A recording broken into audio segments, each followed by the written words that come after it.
Welcome to our podcast, Sprinkle with Hope. And again, today we're going to be talking about our Hope series, which is HOPE. Today we're going to focus on O, which is overcome. Jason and I, again, are so excited that we're sharing this series with you. To us, overcome really is a mind thing, overcoming our fears and those type of things. So many people often underachieve because of their opinion of the opinion of others. So often we're thinking of the opinion of others is allowing us to underachieve because we think maybe they're telling the truth, but really that's, to me, that is limiting our beliefs in how much we can really achieve. So we've got to put that aside. I want to share a story with you about Roger Bannister. Sorry.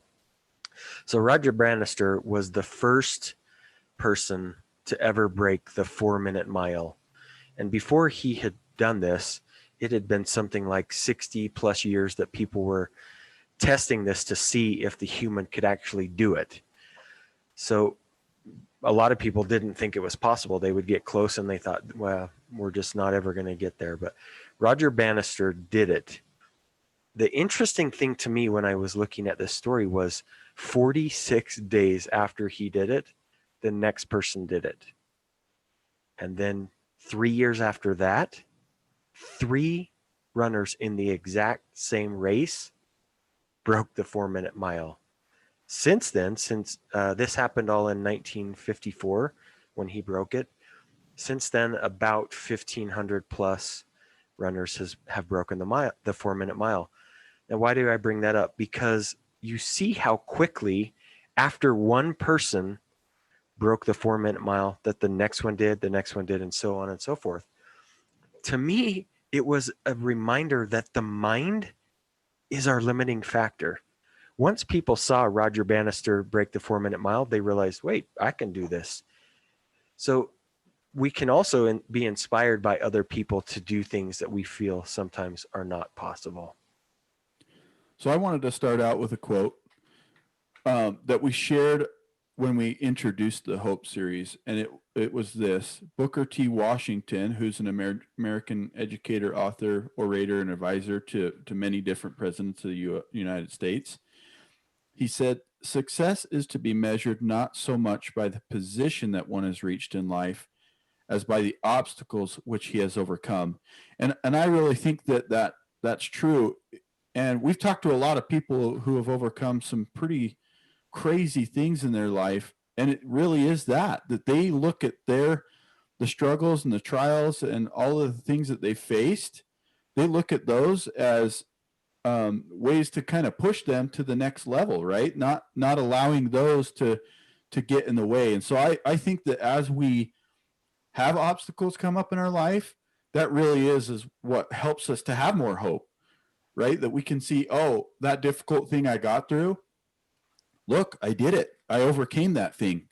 And so as we're talking about overcoming, that's what I kind of want you to keep in mind. And so I've mentioned this before, but we are spiritual beings, right? Made up of energy. And so we're mostly energy. And when we allow people or other things to absorb our energy, we are losing our control. And so I think that as we give off the energy that we want them to have, that's really what it's all about, is freely giving, right? So when we freely give of love and kindness and all of these things that we've brought up, Shane and I, over all of our episodes, that is the essence of the human spirit, right? That's what we are, is we're giving of our energy to others. So I spent a lot of time in 2019 and part of 2020 offshore in the Gulf of Mexico. And I saw a lot of sharks out there, which was crazy to me. I had never seen so many sharks in my life. But one of the interesting things is that I saw a lot of fish swimming around these sharks, and the sharks would never attack them. And I was always like, okay, that's really weird, because the shark is the predator and the fish are the food, right? And so I thought, why aren't these sharks just attacking these fish and taking them out? And I think it comes down to fear. And when the fish show fear, then the sharks can sense that, because that's what they do, and they sense it and instantaneously go and attack that prey. I think the same would be true for us, right? If we were to jump in Shark Tank or something like that, if we showed instant fear, they would sense that and immediately start to attack, because they know, hey, I can take that thing out. Right. I have one quote to share real quick before I turn it back over to Shane, but it's W. Clement Stone said, "Thinking will not overcome fear, but action will." That's awesome. I'm really glad you brought up fear, because I was going to talk about that for a minute, because I think often our fear prevents us from overcoming anything that we have in life. So when I was thinking about it, I could think of two ways that we can have fear. One is, like you were saying, a shark, which is a response to a danger. And the other one is really our imagination. So think about this. Who has ever been lying on their bed and thought, there's a monster under my bed? Well, and how many of you who've thought that a monster actually came out of under your Right. bed? It's never happened. And it never will, because that fear is our imagination, and that's it. There is also a fear, a natural response to danger, which is, let's go back to the analogy of the shark. So I'm swimming in the ocean and I see a shark fin. I'm likely going to instantly feel fear, because that's my response to the danger. And when I have that fear, like you were just talking about, the shark is going to sense that, and it's likely going to take a bite, Yeah. because he can sense the fear that I have. That is a natural response to danger. But let me focus more on the imagination, because I think the mind is such a powerful thing that it creates this fear in our mind. Now, if someone has this fear that's imaginary, like the monster under our bed, that's not going to happen. It's just not, and it's not happening right now, or it ever will be. What's something right now that you fear, that you're listening to? What is something that you fear? What is something that you're anxious about? What is something that's stressing you or worrying you? I would almost bet that that is imaginary fear, that you have in your mind said, I fear this, but it's not really to be feared, because it's not a response to danger. Because when I was thinking about fear, there will be times in our life where we're faced with this fear of danger, right? But that doesn't happen every day to us. It just doesn't. It might happen maybe once or twice. So the fear mostly is our imagination. So are you able to take care of whatever you were thinking about fearing? Are you able to take care of that without fear? I bet you are, because I think it's in your mind. And I think you're so powerful, but you don't realize that you can overcome the fear if you realized the potential that you really have. Yeah. So I love that story, and I love the monster under our bed, right? Because that's a kind of a cool visual, right? Yeah. But there are two primary reactions to fear, and I think Shane kind of brought those up. But there's biochemical, and then there's the emotional response. And so the biochemical is the fight or flight, right? And we've talked about that before. But it's are we going to fight, or are we going to run from it? The emotional side is a little bit more complex. It's more personal to each one of us, and so it really kind of tugs on our heartstrings, right, or our emotions that are inside of us. And so think back to when you were a kid, right, and as a child. And I think Shane kind of brought up one example, which is that there's this monster under your bed. I want you to also think about the first time you ever touched a hot stove, right? And I've done that, you know, but how did I learn that that was a bad thing, right? Like I became afraid of it. I wasn't afraid of it at first. That's not something I was born with. I wasn't born with the fear to touch a hot stove. So fear is really a learned response. I think that it really is something that we are taught as we get older. Oh, don't run out into the street. You'll get hit by a car. Don't play on the freeway because that's a dangerous place to be. Right. And so there's all these other things that we're presented with that cause us to fear. So I want to talk a little bit about kind of some ways that we can control that fear a little bit more. Just some techniques and things that I've been studying for seems like for a while now. And these can control fear or anxiety, stress, things like that. So control your breathing. So I want to talk about breath work for a little bit. Breathing will control your parasympathetic nervous system. And some of the stuff that I've learned about breathing is so fascinating. And so I want to talk a little bit about that. I'll go into a little bit more detail here in just a little bit, but I want to bring up breathing. The other one that you can do is called the 5-4-3-2-1 rule.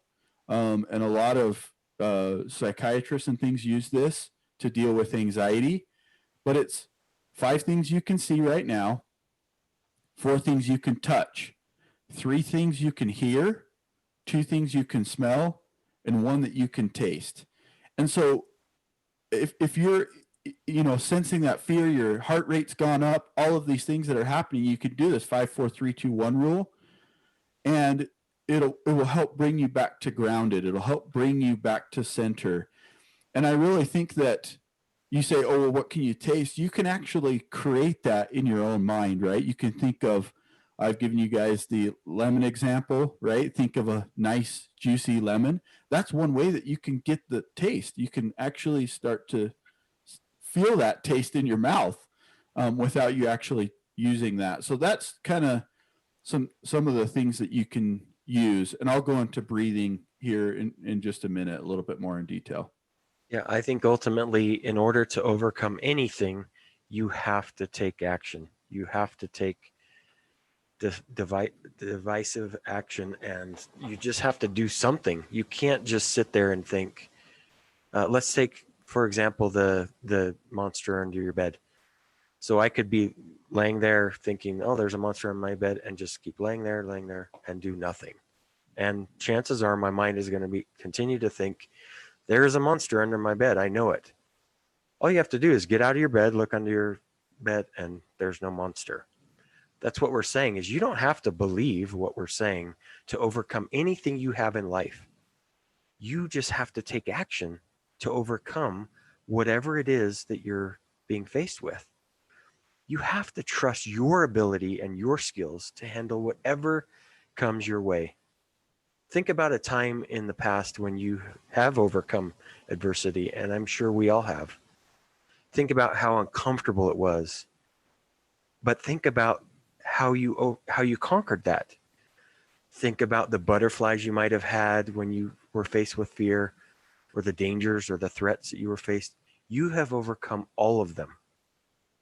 There's a quote, and it's not known, but I love this quote. It says, so far, you've survived 100% of your worst days.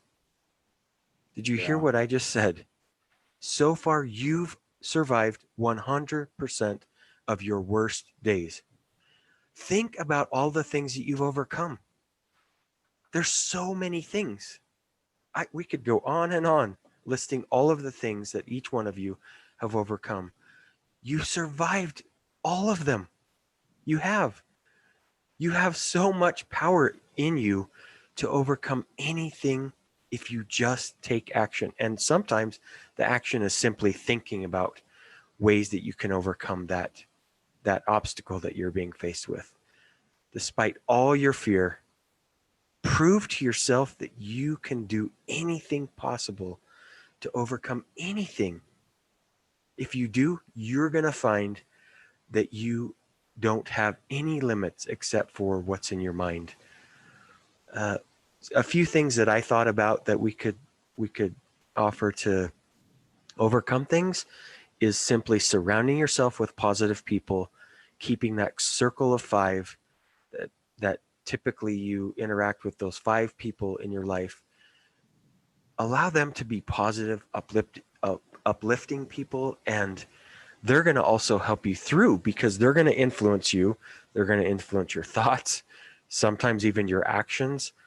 Allow that positive energy from them to flow through you and allow you to see that you can overcome anything.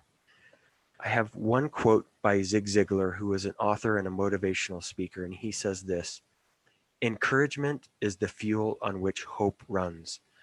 So when we're talking about the people that we're around, their encouragement is going to be our fuel to give us hope, to give us the ability to overcome anything we can in this life. That's awesome. I love that. And I totally agree that surrounding ourselves with those five people will absolutely help us to overcome those challenges, because then we can help, shoulder each other's burdens, right? And shoulder those things. And so we don't have to go through it alone, right? And know that we have other people around us. So I love that you brought that up. Harvard Medical School has been doing a study for a long time on the effects of breathing. And so I'm going to give you guys some really interesting facts here. But about 500 years ago, they went and looked at these human skulls from around the globe. And the interesting thing is that they found that their teeth and everything were completely straight. None of them were crooked. And so they asked the question, well, that's weird. Why? What? That doesn't make any sense. Why all of a sudden these people 500 years ago had straight teeth? That logically doesn't make sense. Wouldn't you think that some of them would? So what they found was that back then, 500 years ago, everybody was breathing through their nose, and very few people were breathing at all through their mouth, unless they were talking or communicating or anything like that. They were breathing through their nose. And so one of the things I've learned is that breathing through your nose was created to filter out diseases, viruses, other different things that cause you to be ill. It's also interesting that there is a chemical that is released when you breathe through your nose that actually kills the virus. So that's why, that's why our nose was created. Again, it's not going to kill everything, but that's the whole idea, is that you continue to breathe through your nose. So really, when they started to find these, that we had problems with our breathing and not able to overcome, was think back, when we started wearing corsets, right, and things like that were constricting the ability for our lungs to fill up with air, right? And now, what do we have now? We don't wear corsets anymore, right? But what do we have? Well, we have people that think, I need a flat stomach, or I'm fat, and so I need to suck in my gut and I need to hold it in all the day long, right? So they never fully take a deep breath into their lungs. So I want you to stop and think about that. Are you thinking about your physical appearance or outside things that are causing you not to bring a deep breath and help you overcome? So I want you to do something with me right now, and we're just going to do a little breathing exercise. It'll be really fast, but it's called the box method. I'm gonna talk about it, and then we'll kind of just do it together. And again, you can do this wherever you're at. You can do it while you're driving or whatever. In fact, you can even do it while you're exercising, running, whatever it be. But the box method is interesting because the Navy SEALs started doing this before any big crucial thing that they were going to attempt, right? They were going to go and take a hostage or whatever they were going to do, right? And so they do this box method. And what it is you breathe in 4 seconds, hold 4 seconds, exhale for 4 seconds, and then hold for 4 seconds. That's the box method. So we're gonna do it together. I'll kind of talk you through it as we're doing it, but it's breathing in through the nose. Hold 4 seconds. Exhale 4 seconds. And hold for 4 seconds. So that's the box method. And really what it does is it helps to, the interesting thing, and I think we know that when we have air coming into our lungs, we're bringing oxygen in. And carbon dioxide is what makes us want to breathe out. But if you hold that, carbon dioxide goes into your blood and it starts to do some amazing things in your body. And so I really think that as we're talking about overcoming, I think it's really important to kind of have some tools in your back pocket so that you can overcome some of those things. And breath work is one of them. I thought that was fascinating when we were talking about that and thinking about overcoming anything, that we were discussing breathing and the method that you breathe in and out. And that is really a way that you can overcome things. It is by controlling your breathing. It really is like that. There's no questions, because go back to what we were talking about, the fear of our imagination or the fear of a response to danger. Breathing is going to overcome the fear of our imagination. It's going to allow us to see, if I can simply control my breathing, I can overcome things. So I think sometimes we complicate things too much as humans, that if we take a step back and we think about the simple things that we can do to overcome, which in this case could be controlling our breathing, then we can prove to ourselves that we can overcome anything in this world. That really, I truly believe that. And well, people say, well, but eventually we're all going to die and we're not going to overcome that. But up until that point, we don't have to give in our mind to that, whatever we are being faced with, that we can overcome anything in this world if you do simple things like breathing. Yeah, and I'm really getting into breath work. I think it's awesome. And really, if you are in a in a stressful or have some anxiety, just humor me and try it.